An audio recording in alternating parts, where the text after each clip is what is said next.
Bonjour tout le monde, ça me fait plaisir d'être ici avec vous aujourd'hui. Donc, mon titre, vous l'avez lu, et aucun conflit d'intérêt à divulguer. Alors, on commence. Les objectifs aujourd'hui, ça va être d'élaborer des hypothèses diagnostiques chez un patient avec une douleur à la hanche. Et par la suite, on va faire une prise en charge initiale en fonction de ces hypothèses diagnostiques. Donc, ce que je voulais vous dire, c'est pour débuter, c'est que la prévalence des douleurs à la hanche augmente avec la population qui est de plus en plus active et vieillissante, naturellement. Et la douleur peut venir de la hanche, donc au niveau intra-articulaire et au niveau des structures au pourtour de la hanche, donc en extra-articulaire. Pour l'anatomie, on fait une petite révision. Donc, vous savez que la tête fémorale s'articule avec la cavité acétabulaire et celle-ci est bordée d'un anneau fibrocartilagineux qui s'appelle le labrum et ça forme un collet autour de la tête fémorale et ça assure la stabilité de l'articulation.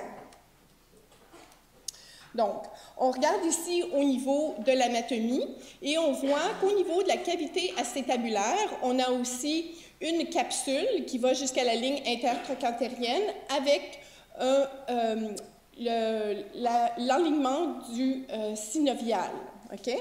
Alors, ensuite, ici, on a les ligaments. On a plusieurs ligaments qui vont stabiliser la tête fémorale au sein de la cavité acétabulaire et c'est une articulation qui est beaucoup plus stable que l'épaule, considérant sa profondeur. Et si on affecte la hanche, on peut voir que la sacro-iliaque ainsi que la colonne lombaire peut être affectée et vice-versa. On voit ici aussi que plusieurs mouvements viennent de la hanche et il y a plusieurs groupes musculaires aussi qui vont faire ces mouvements-là. Maintenant, ce qu'on voit aussi, c'est que les muscles profonds, donc le gluteus minimus et medius, vont agir comme des stabilisateurs. On les compare de plus en plus à la coiffe des rotateurs de l'épaule. Donc, ce qu'ils font, c'est qu'ils vont rapprocher la tête du fémur dans la cavité acétabulaire et vont la centrer et ça va prévenir les pressions anormales sur le labrum, tout en facilitant les divers mouvements de la hanche. Donc, on voit ça ici. Et par la suite, on va passer au questionnaire. Donc, c'est sûr qu'un questionnaire, on va demander le début de l'apparition, la localisation, est-ce qu'il y a une histoire de trauma, une occupation, un loisir ou un sport. Par contre, pour le diagnostic différentiel, au niveau de la douleur de la nuit, on peut penser à une arthrite inflammatoire, une synovite ou une arthrose sévère. Si c'est en cours d'activité, on peut penser à de l'arthrose ou une déchirure labrale. Après l'activité, le syndrome du grand trochanter, et on va y revenir plus tard. Et si c'est très aigu, il faut penser à une arthrite septique, une necrose avasculaire ou une fracture. Donc, pour s'orienter au niveau du diagnostic différentiel, on va vraiment penser à la localisation de la douleur. Donc, on va demander à notre patient où exactement il y a la douleur. Donc, est-ce en antérieur, en latéral ou en postérieur? Et selon ça, on va orienter notre diagnostic. Donc, c'est quoi les choses qui sont les plus fréquentes comme douleur antérieure? On a l'arthrose de la hanche, le conflit fémoro-acétabulaire, les fractures, la nécrose avasculaire et l'arthrite septique. On va passer à travers quelques-uns de ces diagnostics-là.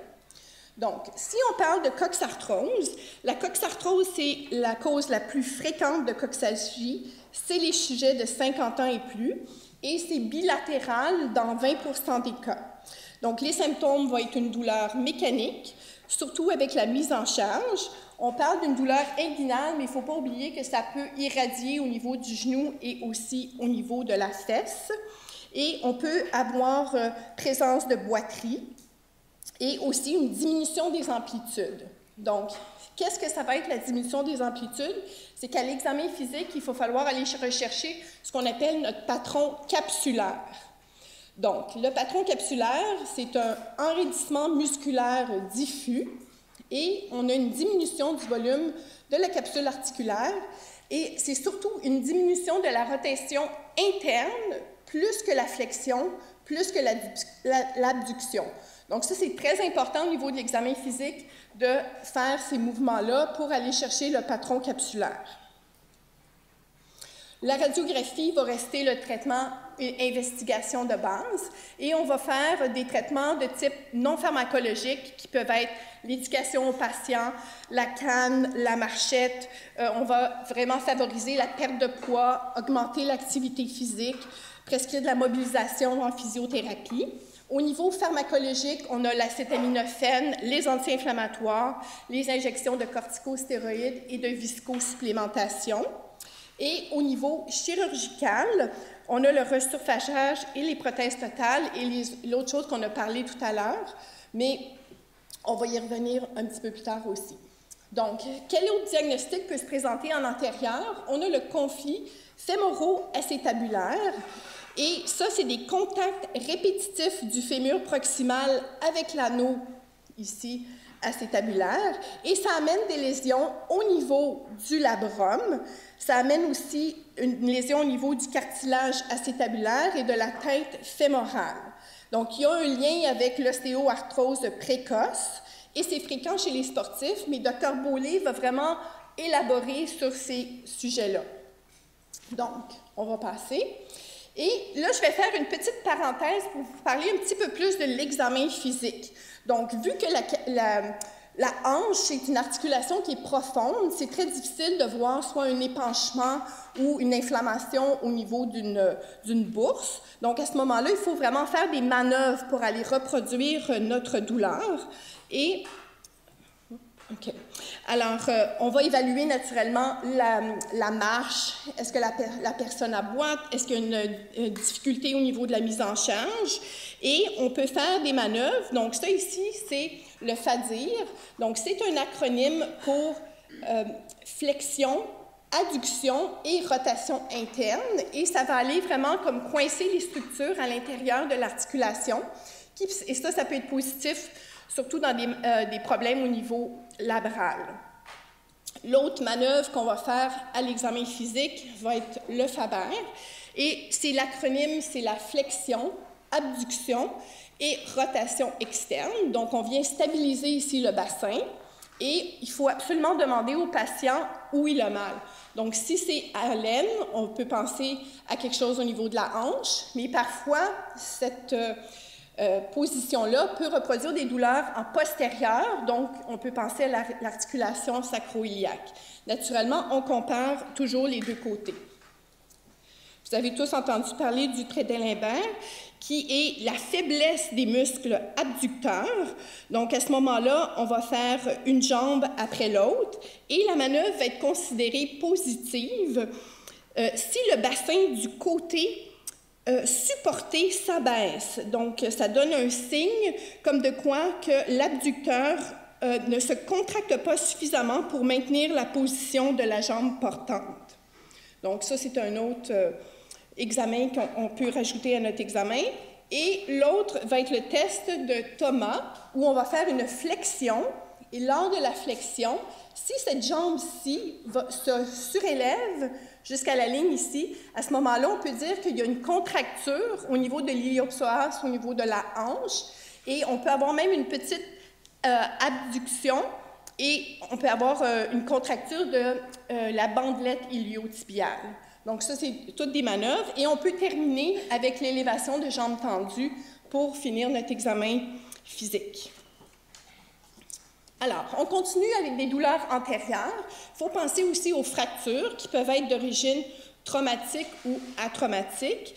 Et au niveau des fractures, c'est sûr qu'il va y avoir une difficulté au niveau de la mise en charge. Et les facteurs de risque peuvent être l'ostéoporose, l'alcool, la prise de corticostéroïdes. Le membre inférieur à l'examen physique va être raccourci et en rotation externe. Et on va passer aussi à faire une radiographie, naturellement, mais il faut garder une haute suspicion au niveau de notre examen clinique parce que pas toutes les fractures vont être visualisées à la radiographie et à ce moment-là, il faut passer à des examens complémentaires plus performants. Donc, on passe maintenant au latéral de notre hanche. Donc, anciennement appelée la bursite trochantérienne, on a le syndrome du grand trochanter. et la méralgie parasthétique. Donc, la bursite trochanterienne, qui était maintenant l'appellation, c'est le syndrome douloureux du grand trochanter. Et finalement, c'est parce qu'il y a peu d'évidence de modification inflammatoire au niveau des bourses. Ce qu'on retrouve, c'est plutôt une dégénérescence tissulaire mettant en cause les tendons des muscles abducteurs de la hanche, donc surtout le moyen fessier et le petit fessier, et le tractus iliotibial. Et le tractus iliotibial à son passage sur le grand trochanter. Donc, on voit le tractus iliotibial ici. Et ce qu'on va retrouver, ça va être une douleur localisée. Donc, on va faire la palpation sur le côté de la hanche. Classiquement, la personne va avoir mal quand il est sur le côté pour dormir.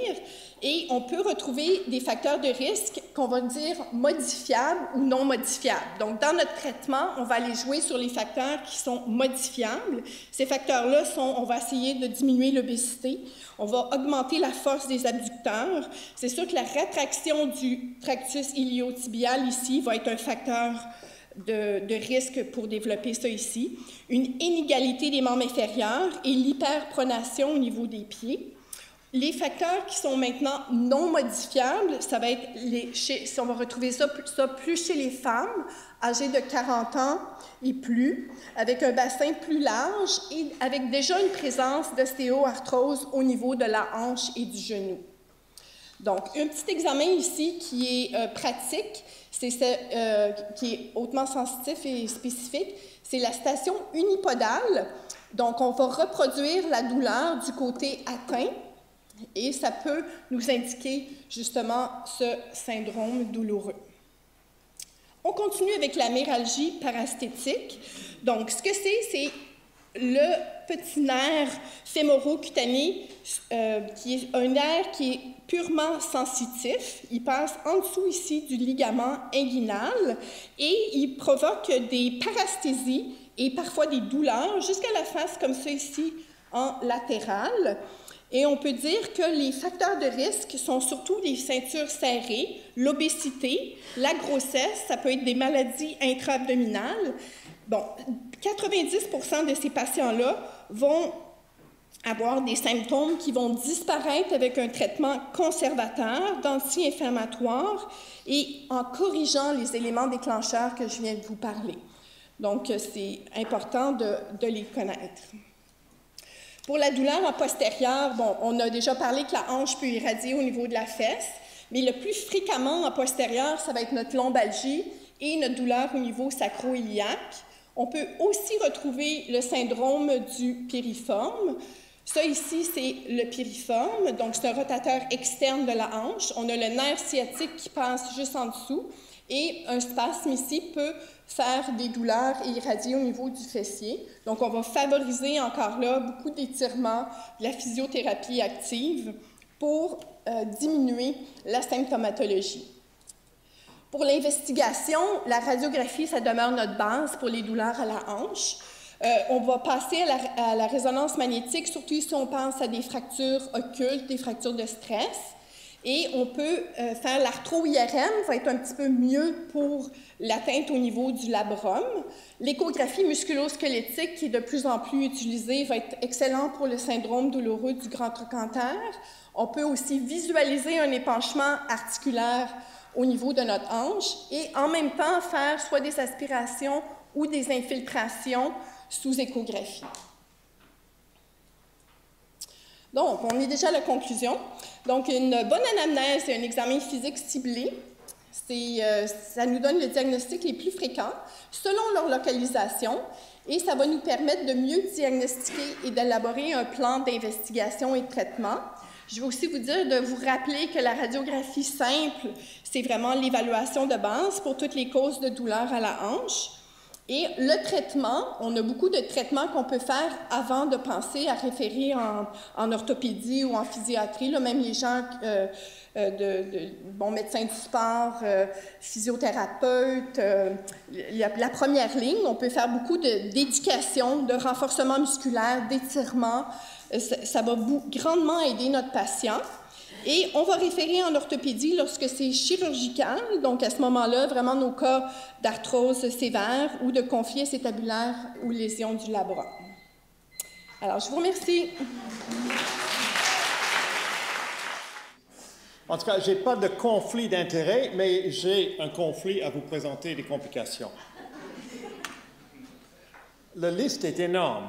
Est-ce que, et je parle surtout pour les patients qui vont subir une prothèse de hanche et pour son médecin qui va aider le patient à les prévenir. Pour l'anesthésie, il y a de nombreuses complications, sont très rares. Moins de 1 sur 10 000 pour la population en santé.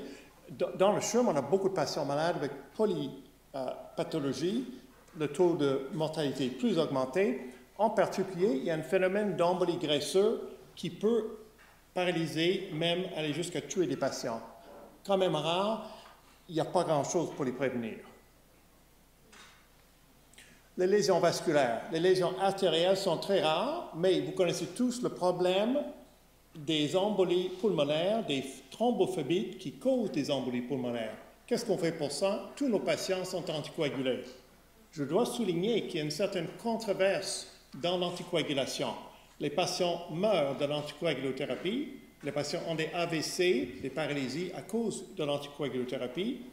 L'association américaine, American Academy, a fait une longue étude de toute la littérature et a conclu qu'il n'y a pas d'évidence nette, claire, que l'anticoagulothérapie à long terme aide dans la mortalité globale des patients.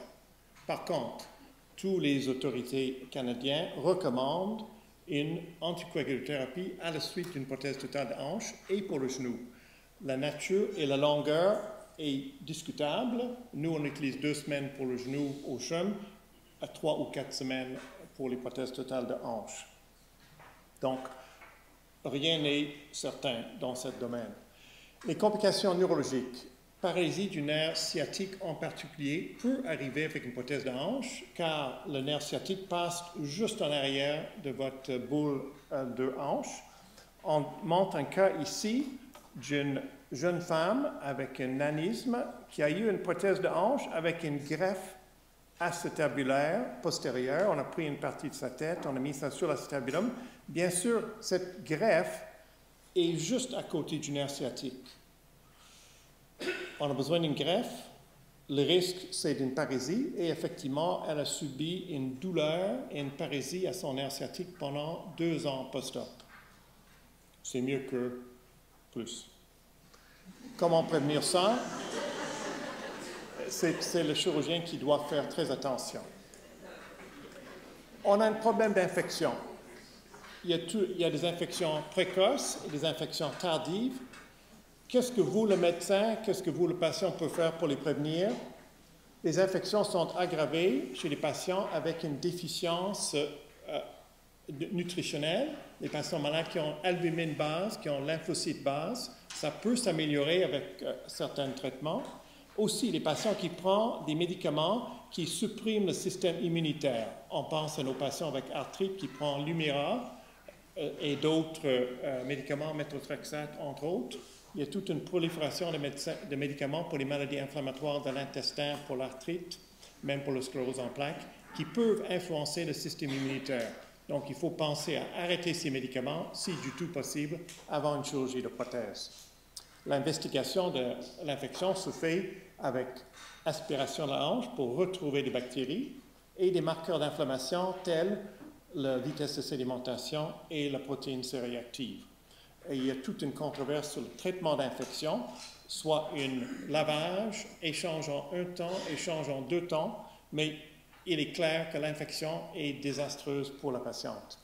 Je vous montre un diapo ici avec un patient qui a une prothèse de hanche et autour de la prothèse, vous voyez une lisière tout autour qui peut être indicative de descellement et descellement infectieux. Ça, c'est un patient qui a besoin d'investigation et qui, effectivement, a eu une infection traitée par remplacement en 2 temps. Le résultat final d'une infection peut être une exorèse complète de la prothèse, ce qu'on appelle un girdle stone, une exorèse complète de l'articulation. Cette exorèse complète peut être corrigée plus tard, si désirée par la patiente, si sa condition le permet, par une nouvelle prothèse. Mais dans certains cas, le patient reste sans hanche avec une grosse boiterie, mais quand même, un patient, comme je vous présente ici, est capable de faire des transferts, capable de marcher dans sa demeure avec canne ou marchette. Donc, désastreuse pour une patiente qui s'attendait à marcher normalement. Les luxations. Est-ce que les luxations arrivent dans le CHUM? Rarement, mais il faut admettre que oui. On vous présente ici, en bas, une luxation, ou plutôt subluxation antérieure, et en haut ici, une luxation postérieure à la prothèse. Ce que vous notez ici, c'est que l'antéversion, l'inclinaison de la coupule sur la position latérale, l'inclinaison de la coupule ici, et beaucoup d'antéversion, peut-être un peu trop, associé avec une capsulotomie, et ici, pas assez d'antéversion. Donc, ici, on peut dire que la chirurgie a prédisposé ces deux patients à des luxations. Réduction fermée se fait bien. Avec répétition des luxations, il y a lieu d'envisager une revision de la prothèse. Entre 1 et 3 % des prothèses peuvent subir. Inégalité des longueurs des prothèses. C'est inhabituel parce qu'on prend des mesures pré-op et pendant l'opération pour s'assurer qu'on met la bonne longueur. Ici, le patient n'a pas d'inégalité, mais je vous représente avec une obliquité. Les patients n'aiment pas une prothèse trop longue. Une prothèse trop courte, rarement dérangeante. Une prothèse trop longue, on évite ça par tous les moyens, surtout par les mesures intraopératoires. Descellement de la prothèse. Vous savez que toutes les prothèses s'usent, même les prothèses céramiques, en taux d'usure qui est quand même minimal. Les prothèses en polyéthylène et métal produisent un débris de polyéthylène qu'on pense être la principale cause de descellement qui est manifeste dans cette radiographie par la lisière, liserée, tout autour de la prothèse. Cette liserée peut être causée par débris de polyéthylène, par mouvement de la prothèse, par frottement du ciment ou du métal contre l'os et aussi par l'infection. Ce descellement est la principale cause des revisions des prothèses en Amérique du Nord. Nous pensons qu'avec des nouvelles prothèses en céramique, surtout pour les plus jeunes, on va réduire ce taux de descellement. Et, deuxièmement, la plus importante avance dans les prothèses totales depuis 20 ans, c'est l'introduction d'une polyéthylène, un plastique, qui est cross-link. Ça veut dire que les fibres de polyéthylène sont rejoints ensemble, deviennent plus solides et il y a beaucoup moins de débris. Donc, on a eu une grosse amélioration de nos prothèses avec l'amélioration de la polyéthylène, en plus de l'introduction des céramiques. Le problème d'ossification hétérotopique, problème rare, on n'a pas besoin d'en parler. Ça donne une certaine raideur et peut être traité chirurgicalement et prévenu par les traitements médicaux. Métal sur métal. Vous avez entendu parler, je parle brièvement pour vous montrer que nous, les orthopédistes, quand on voit quelque chose qui brille et qui coûte cher, on adore ça. Mais cette prothèse métal-métal,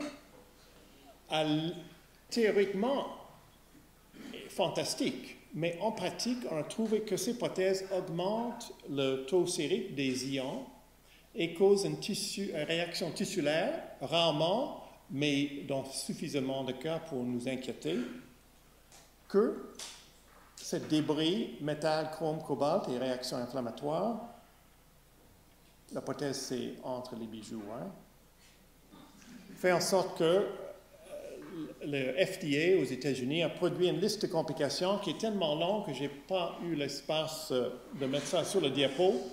Il suffit de dire que les prothèses métal sur métal ne sont plus conseillées.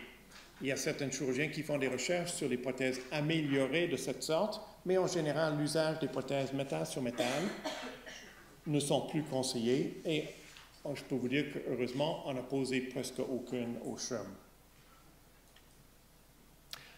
Le céramique, c'est un produit qui a été développé, qui est connu depuis longtemps, utilisé en prothèse de hanche en France et en Europe depuis 30 ans, en Amérique du Nord depuis une vingtaine d'années. Le céramique, c'est la porcelaine, mais plus perfectionné. votre tasse que votre grand-mère vous sert, dont grand-mère utilise pour sa santé, c'est le même principe, mais nos prothèses en céramique sont perfectionnées, sont très solides et cassent rarement. Je vous montre le seul exemple de prothèse cassée que j'ai vu à Montréal, et je suis en pratique depuis 30 ans. Peut-être les autres s'éloignent de moi quand ils approchent. Ici, vous voyez la prothèse ici, où la tête est irrégulière comparée à la tête normale ici. Ça, c'est une fracture de tête extrêmement rare. On dit qu'il y a moins de 1 sur 10 000 qui va casser. L'avantage de céramique, c'est que ça a moins de débris, et le débris de céramique n'est pas toxique, contrairement au débris métal-métal. Donc, le céramique est très utile, surtout pour les patients jeunes. Et j'ai noté avec les années que la définition de jeune change. Maintenant, 65 et moins. L'usure de polyéthylène. Depuis 30 ans, on pose en Amérique du Nord et en Europe des prothèses où il y a une tête en métal, que vous voyez ici, qui pose sur une coupule en polyéthylène, ultra haut poids moléculaire, qui est très dur.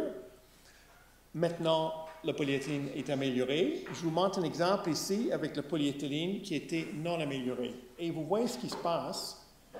Le centre de la tête est métallique. La tête a monté dans la coupule. Et vous voyez que le centre de la tête et le centre de l'acétabulum ne sont pas congruents. Le polyéthylène s'est usé. Et ce débris de polyéthylène peut causer une réaction, qui peut causer un décèlement. Et éventuellement, si tout le polyéthylène s'use, il faut changer la prothèse. Et en fait, ici, vu les changements, on a opté pour un changement en ce moment. Dernière complication dont on mentionne, une prothèse de hanche prédispose malheureusement les patients à une fracture en bas de la prothèse. Ça se traite, la bonne nouvelle, c'est que ça se traite très bien avec des plaques et vis, avec guérison prévue. Rarement faut-il changer la prothèse. Juste un dernier mot pour souligner que les prothèses totales, c'est une opération fantastique qui a soulagé beaucoup de monde en Amérique du Nord, et partout au monde, mais il y a une certaine folie en orthopédie pour ce qui brille, ce qui est nouveau, ce qui coûte cher. Les prothèses qu'on pose devraient être étudiées pour au moins 10 ans avant d'être changées. C'est-à-dire, si votre prothèse a été étudiée pendant 10 ans et trouvée bon sur les registres canadiens, suédois et autres, on peut le recommander. Beaucoup des prothèses que je vous montre ici n'ont pas été étudiées pendant 10 ans avant d'être posées. On essaie d'éviter ça dans le chemin. Finalement, j'aimerais souligner qu'en dépit de toutes ces complications, la prothèse de hanche est un des plus grands succès de la chirurgie moderne. Et les bénéfices, c'est le soulagement d'une douleur intolérable. On voit à l'occasion des médecins qui disent « Ah, le patient est trop malade pour être opéré ». Mais un patient qui est trop malade pour être opéré est aussi trop malade pour souffrir. Et il y a beaucoup de patients qui sont prêts à prendre des risques pour être soulagés. Et moi, j'utilise l'analogie d'une voiture. C'est bien beau de protéger le moteur de la voiture, mais s'il n'y a pas de roue, c'est inutile. Donc, qu'est-ce qu'on peut faire? Je vous présente ici, il y a des avantages à la vieillissement.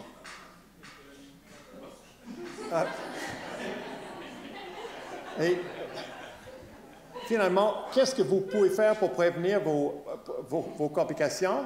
Bonne nutrition, éviter des suppresseurs d'immunité, perdre du poids et choisissez un bon chirurgien. Et Bonjour, merci de l'invitation. Donc, je suis physiothérapeute au CHUM depuis un peu plus de 15 ans. Aujourd'hui, on va faire un petit survol de la littérature, voir où en sont les données probantes pour la réadaptation avant et après une chirurgie du membre inférieur. Donc, aucun conflit d'intérêt ici. Donc, les objectifs seront d'être en mesure de conseiller le patient sur les bénéfices des exercices en pré- et en post-opératoire pour une chirurgie du membre inférieur et de prescrire adéquatement de la physiothérapie dans le contexte d'une douleur articulaire au membre inférieur. Donc, d'entrée de jeu, je vous dirais que la fonction préopératoire est le plus puissant prédicteur de la fonction post-opératoire. Hein, c'est le better in, better out principle. Les buts de la rééducation préopératoire sont de maximiser les réserves des systèmes musculo-squelettiques, cardiaques et pulmonaires et de rétablir la symétrie musculaire bilatérale, puisqu'une force adéquate des deux membres inférieurs avant la chirurgie influencerait l'évolution fonctionnelle post-opératoire. Étant donné qu'il y a plusieurs récepteurs proprioceptifs qui sont situés en dehors de la capsule, on peut supposer que les effets obtenus en préopératoire peuvent être préservés et que la chirurgie n'occulterait pas complètement les effets obtenus en préop. Les arthroplasties de la hanche du genou sont le traitement de choix chez les patients justement avec l'ostéoarthrose avancée qui ne répondent plus au traitement conservateur. La réadaptation pré-op a fait l'objet de plusieurs revues systématiques qui montraient toujours une efficacité un peu nébuleuse, mais en fait, ça représentait une population à faible risque. Donc, je crois qu'il est important de cibler les patients qui sont plus fragiles, donc d'identifier les facteurs de risque d'une moins bonne évolution post-op pour cibler les patients qui bénéficieraient justement d'une rééducation en préopératoire. Donc, chez la clientèle à risque, on recommande, c'est un suivi préopératoire de 4 à 8 semaines avec des exercices pour augmenter la mobilité, augmenter le contrôle musculaire, augmenter la force, augmenter les capacités fonctionnelles et aérobiques aussi des patients. Pour les exercices en piscine sont bien recommandés pour ces gens-là, mais étant donné que les ressources ne sont pas toujours disponibles, bien, on y va avec nos exercices standards terrestres. Pour la clientèle à plus faible risque, en fait, un enseignement multidisciplinaire semble être suffisant en pré-op. Ce qu'on veut, c'est de diminuer la catastrophisation et diminuer la peur de la douleur pour aider à diminuer le niveau de perception de douleur puis augmenter le niveau d'activité parce que c'est souvent pire que la douleur elle-même. Les patients qui ont reçu une éducation en préopératoire auraient des meilleures capacités fonctionnelles au congé, avec une diminution du nombre de séances de physio nécessaires pendant l'hospitalisation et souvent pas de physio nécessaire au congé. Le patient poursuivrait ses exercices à domicile avec leur prise en charge personnelle. Les facteurs de risque, justement, d'une moins bonne évolution post-arthroplastie, donc l'obésité, on en a parlé, c'est important que le patient y arrive avec une IMC le plus près possible de la normale, parce que les patients obèses ont une diminution de fonction à post-opératoire, il y a plus de risques de comorbidité également. Donc, le pauvre niveau fonctionnel, une diminution de force du quadriceps, les contractures en flexion, s'ils sont présentes en pré-op, on a 2 à 3 fois plus de chances d'en avoir en post-opératoire, puis ce nombre-là, il va augmenter aussi avec l'âge. Donc, voilà, faible réseau social, plusieurs comorbidités aussi. Les avantages de cette préhabilitation-là seraient d'avoir des gains fonctionnels plus rapides en post-op, diminution des complications, puis on a remarqué aussi une diminution des séjours en réadap nécessaires, donc de l'ordre de 73 % si les patients y avaient reçu une bonne rééducation préopératoire. Post-arthroplastie, c'est sûr qu'on veut faire de la physio avec ces gens-là. On sait que nos PTH vont récupérer plus rapidement que les PTG, possiblement parce qu'ils sont moins souffrants. Après une chirurgie comme ça, on a une diminution de force du quad de l'ordre de 30 % pour nos PTH, puis le pourcentage peut augmenter jusqu'à 80 % après nos PTG. Les gains sont surtout dans les 12 premières semaines. Ce qu'on veut, c'est un programme de renforcement pour augmenter le volume du quad, avoir une hypertrophie musculaire des fibres de type 2 avec des changements morphologiques et des adaptations neurales. L'utilisation du stimulateur musculaire va aider justement à cette activation préférentielle-là des fibres de type 2. Donc, combiné à du renforcement, bien sûr, c'est recommandé pour les 4 à 6 premières semaines en post-opératoire. Les CPM sont plus utilisés, mais il y a de plus en plus d'études qui confirment justement qu'il n'y a pas de rôle bénéfique, puis même ça pourrait avoir une augmentation de l'écoulement des plaies, puis un édème persistant également. Il y a plusieurs études qui se sont penchées aussi sur les avantages des séances de physiothérapie par rapport à un programme d'exercice à domicile, dont celle de Michelson qui a été publiée en 2014. Donc, cette étude-là ne démontre pas de bénéfices supplémentaires de faire le programme de renforcement progressif en physiothérapie par rapport à le faire à domicile seulement. Pour les déchirures méniscales dégénératives, il n'y a souvent pas de consensus à référer ou non le patient pour cette condition-là.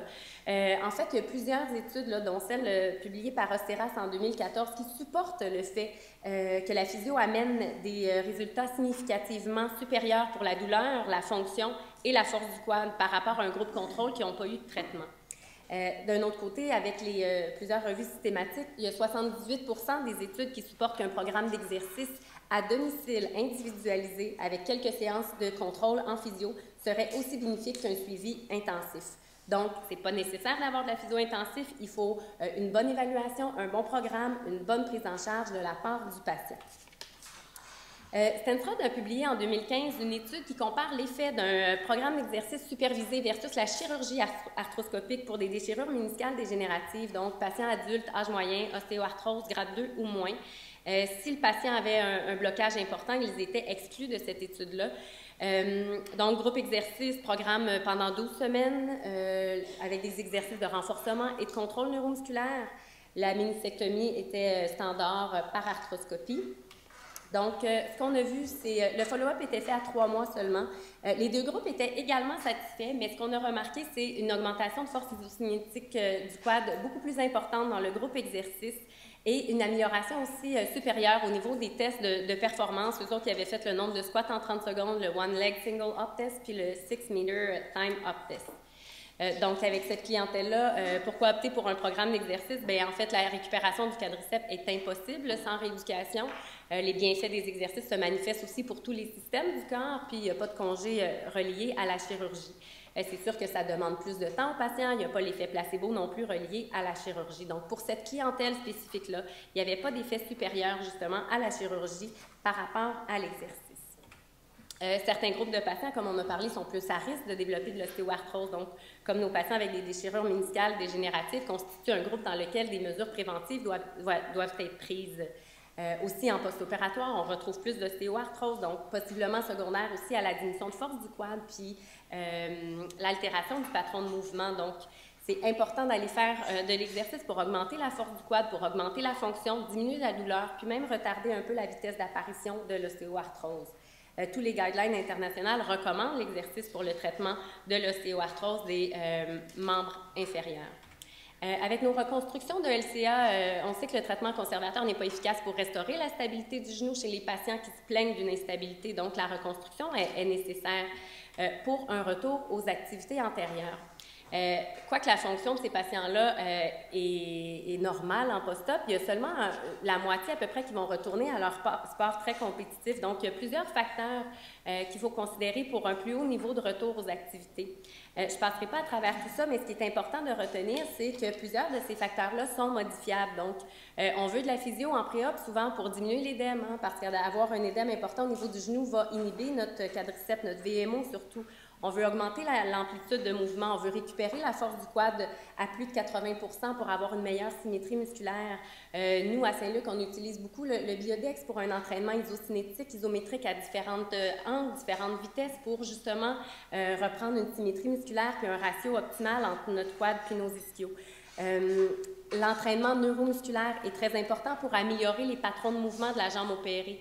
Puis il y a le fameux problème du lag d'extension qu'on retrouve en post-opératoire. Le fait d'avoir fait un entraînement neuromusculaire en pré-op va diminuer ce lag-là d'extension qu'on retrouve à la phase d'appui de la marche. Donc, ça amène une meilleure symétrie entre les deux membres.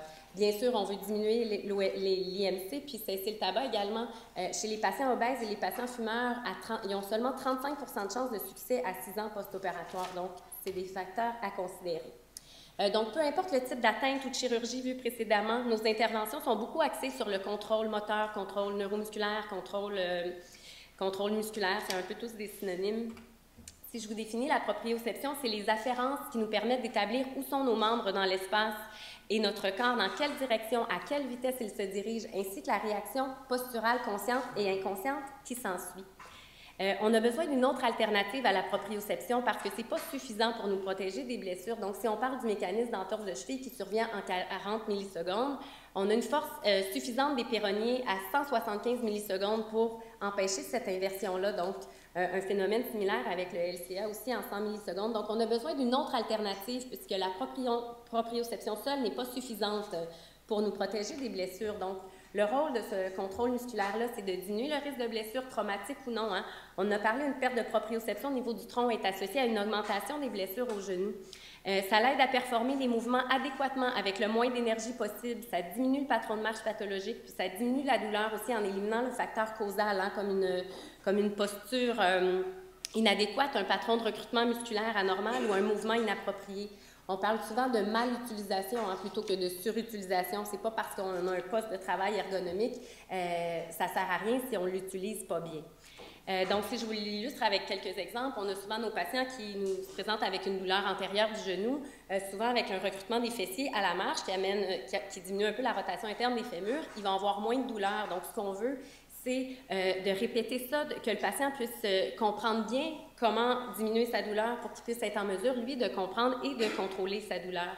Même chose quand on fait un squat, on veut ajouter une petite flexion du tronc parce que s'il nous manque de flexion du tronc, on va utiliser davantage notre quad, moins nos fessiers, donc il va y avoir plus de pression sur le tendon rotulien, plus de chances de syndrome fémoro-patellaire.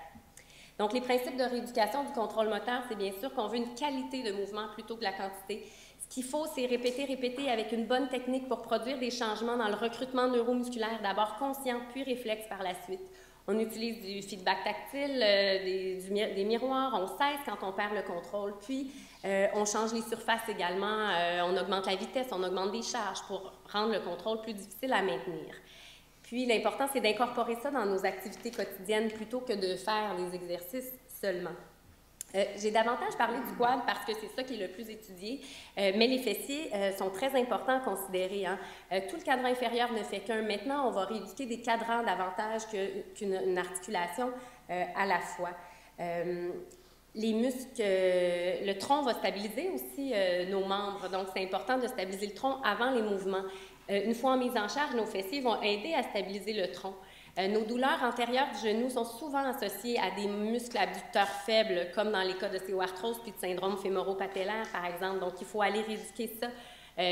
Puis, pour la boiterie à la marche, certaines études ont prouvé que c'est souvent dû à un manque de force au niveau des fléchisseurs et des extenseurs de la hanche, encore plus que nos abducteurs. Donc, c'est important d'aller renforcer tout ça. J'ai mis quelques exemples d'exercices, mais il faut aller chercher nos rotateurs externes, nos fessiers petits, moyens, grands, nos psoas également.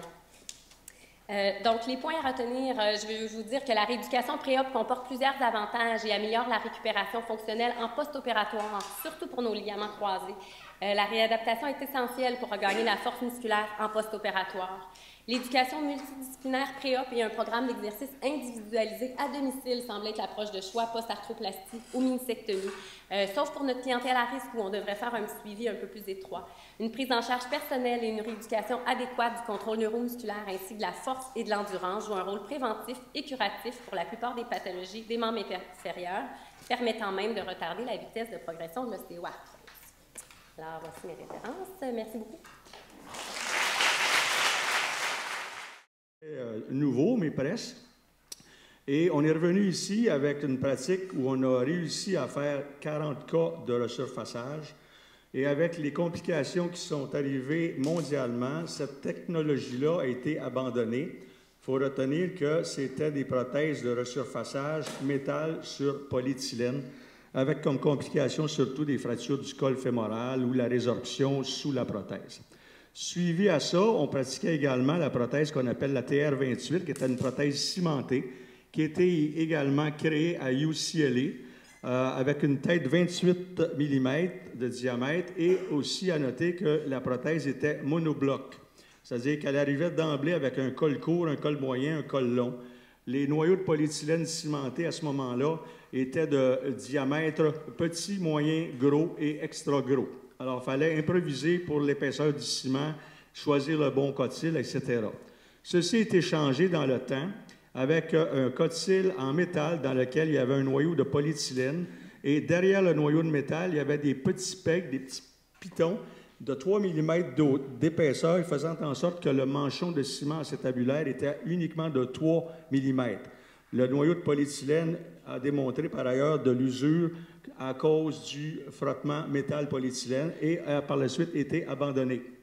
Arrive maintenant la modularité mondiale lancée par les Américains avec Dr. Harris. Pourquoi le HG1, c'est Harris Galant 1, Harris Galant 2, et la tige fémorale du Dr. Harris qui avait un enduit de ciment mis sur la tige, de sorte que ça favorisait beaucoup plus une bonne adhésivité entre la prothèse et le ciment et entre le ciment et l'os.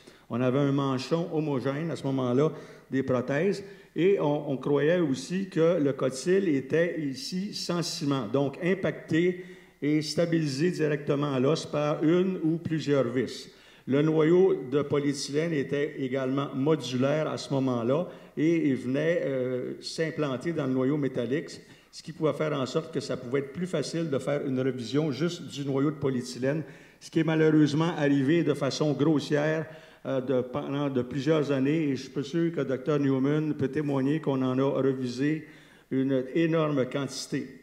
Devant ces échecs cliniques est apparu tranquillement et venant de l'Europe cette fois-ci, la céramique qui était en utilité depuis 1970 avec M. Dr. Boutin. Donc, on a vu le soleil apparaître à l'horizon et on croyait que c'était bénéfique pour faire des chirurgies chez les patients jeunes avec des surfaces peut-être plus dures. Dans l'intervalle, il y avait aussi la prothèse CeraVer PressFit avec une modularité fémorale où c'est tous des petits cônes inversés, de sorte que c'était facile à implanter, mais presque très complexe à extirper, compte tenu que ça faisait un wedge inversé. Il fallait ostéotomiser le fémur pour faire la révision de la dite prothèse. Le noyau métallique était un noyau avec un pas de vis excessivement coupant, et quand on l'introduisait, il fallait être bien centré pour que le torque se fasse uniquement au centre du module, qui est ici illustré à gauche. Sinon, ça voulait rouler foncièrement, au lieu d'être centré là, ça roulait comme ça. Et la complication était de fracturer la colonne antérieure du bassin en chirurgie immédiate. Donc, cette technique-là a été abandonnée également dans le temps, suivie par la suite de la bienheureuse apparition des prothèses CeraVer ostéales en titane, aluminium, vanadium, et un noyau métallique qui était un treillis, en fait, soudé sur un hémisphère, lequel treillis était impacté, stabilisé avec des vis pour favoriser une pousse osseuse dans le treillis, comme quand on fait du stucco. Il y avait, avec cette prothèse, à gauche illustré les surfaces de frottement métal sur polyéthylène et l'introduction ici des noyaux céramique sur céramique. Donc, durant cette période-là, nous, on a fait depuis 1996 et jusqu'à 2010 312 cas de prothèses avec les surfaces de frottement céramique sur céramique durant cette période-là. Il y a eu 2 études cliniques qui ont été publiées par des confrères québécois qui avaient travaillé sur le modèle CeraVer, surface de frottement métal polyéthylène, versus céramique sur céramique, avec un taux de suivi de 4 à 9 ans et un autre, le même groupe, pour un follow-up de 9 à 15 ans, qui démontrait un taux de révision de 1,4 % avec la céramique, comparativement à 11,6 % pour le métal polyéthylène, qui démontrait une usure importante. Donc, il existait une supériorité à long terme pour le couple de frottement céramique-céramique, et l'usage était à ce moment-là recommandé chez les patients jeunes et actifs. Le mot actif est important ici parce qu'à ce temps-là, on commençait à 35 ans, 45 ans, 55 ans, 65 ans, 75 ans, puis peut-être plus loin que 80 ans. Donc, nous, on avait 312 cas sur 724 cas de prothèses durant cette période-là avec céramique-céramique, avec le modèle CeraFit M avec le treillis métallique, suivi de 2010 à 2016, tout confondu, sur 319 cas, il y a eu 252 cas de cotyle avec céramique-céramique. Le nouveau cotyle que vous voyez sur l'image est un cotyle avec un enrobement d'hydroxyapatite favorisant une meilleure pousse osseuse au niveau acétabulaire. Dans les 564 cas faits depuis 1999, j'ai 18,8 % de patients qui ont plus de 75 ans. Donc, où on s'en va avec ça? C'est que les surfaces de frottement céramique-céramique ont été extensivement utilisées en Europe d'abord, par le Dr. Boutin. C'était implanté et accepté par le FDA aux États-Unis en 2001. À ce moment-là, eux autres reniaient la céramique, ils disaient que ça brisait, que ça faisait du bruit, que ça se décelait, et il y avait de multiples complications qui faisaient que les États-Unis n'étaient pas pour le principe de la céramique sur céramique. Depuis 2001, la céramique a été acceptée aux États-Unis, et c'est là qu'on a vu l'équipe de Schmalrize Clark qui ont décrit à la Hip Society quand c'était lancé. Il est anticipé que les techniques modernes de surface céramique-céramique vont être développées est manufacturé aux États-Unis avec l'établissement également de composants fémoraux, soit la tête fémorale en céramique. Alors, c'était la lancée de la céramique aux États-Unis. Ils ont quand même modifié les processus car le noyau de céramique lui-même est impliqué dans un noyau de métal qui, lui, après ça, vient rentrer dans le noyau fixé au bassin. Donc, ça implique une nouvelle surface de frottement, à nouveau entre le métal derrière le noyau de céramique. Donc, l'évolution va nous montrer si on s'en va vraiment vers la bonne affaire. Si on regarde ça, où on s'en va encore, on va refaire une étude rétrospective cet été, justement en comparant uniquement les résultats de la tige CeraVe ostéale surface céramique sur céramique pour les patients qu'on a sélectionnés entre 1999 et 2009, ce qui va nous donner un recul et une survie de cette dite prothèse-là de 7 à 17 ans. On peut déjà dire que les résultats sont très, très en notre faveur. Donc, je tiens donc, après avoir résumé si vite une expérience de 40 ans, de vous remercier pour m'avoir laissé vous résumer la chose. Et les 3 photos sont là. C'est moi en ski avec un petit casque pour les enfants, mon raccoon. C'est moi à l'Afrique du Sud l'année passée qui célébrait Noël pendant que j'ai envoyé un verre de champagne à mes confrères parce que ça faisait 40 ans que je pratiquais au CHUM Saint-Luc. Et l'autre, c'est ma photo officielle du CHUM en tant que médecin. Alors, je vous remercie beaucoup.